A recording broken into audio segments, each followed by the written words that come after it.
Imagine a world brought to its knees, not by bullets and bombs, but by an unseen enemy that moved with the armies. What if the deadliest pandemic in modern history, the 1918 influenza, often called the Spanish flu, wasn't just a tragic coincidence, but a shadow cast by the war itself? As men clashed in muddy trenches and steel machines tore across Europe, another invader crept in, invisible yet merciless, carried not by artillery, but by breath. The pandemic and the war were not separate catastrophes. They were intertwined threads of a single nightmare, each amplifying the other's destruction. The conditions of the Great War created a perfect storm for the virus to thrive. Soldiers crammed into overcrowded trenches, military camps, and hospital wards became unwitting incubators of disease. Their bodies were weakened by hunger, exhaustion, and chemical gas exposure, fertile ground for the influenza to spread with ferocity. Once infection began, it moved like wildfire, slipping across borders with the same speed as troop movements. Men who survived machine guns fell to fevers, their lungs filling with fluid until they drowned from within. In some cases, the sickened turned blue within hours, gasping for air as if the trenches themselves had followed them into their lungs. Censorship during the war only deepened the catastrophe. Nations at war suppressed news of the outbreak, fearing it would damage morale or expose weakness to the enemy. Soldiers kept fighting, trains kept moving, and troop ships carried the virus to distant shores, ensuring its grip on every continent. It was neutral Spain, free of censorship, that first reported the outbreak, and so the disease earned its misleading name, the Spanish flu.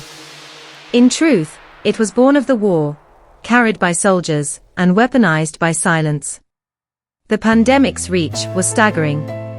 It infected nearly a third of the world's population, killing an estimated 50 million people, more than the war itself.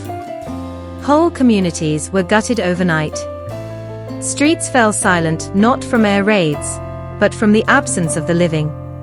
Schools, churches, and businesses shut their doors, while carts piled high with corpses rattled through towns where no one had the strength to mourn. The line between war casualties and influenza victims blurred, as hospitals overflowed with both the wounded and the dying. For doctors and nurses, the battlefield extended far beyond the trenches.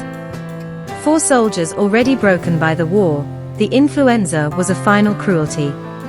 Some men survived bombardments, only to collapse days later with burning fevers. Army hospitals overflowed, where rows of bodies lay indistinguishable. Soldier, civilian, ally, or enemy, it no longer mattered. Death had no uniform, no allegiance, no mercy. The war had dehumanized its victims with violence. The pandemic finished the task with indifference. The psychological impact was profound. To fight a war is to face a visible foe, but to face a pandemic amid that war was to confront an enemy without a face, a killer that slipped through masks and walls, one that made even breathing feel like betrayal. Families who had sent their sons to fight now buried them without ever hearing a shot fired. The world was left staggering, reeling not just from the war's devastation, but from a virus that proved humanity's fragility more starkly than any cannon ever could. And yet, this link between war and disease remains one of history's most chilling lessons.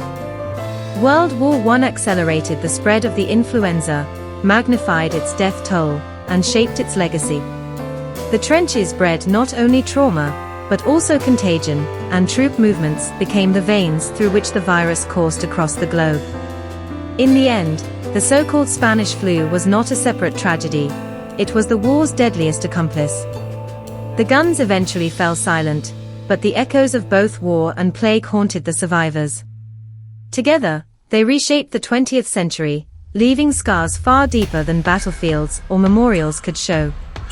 It was not just the war that ended lives. It was the war's shadow, the pandemic that marched alongside it, proving that sometimes the most terrifying enemy is the one we cannot see.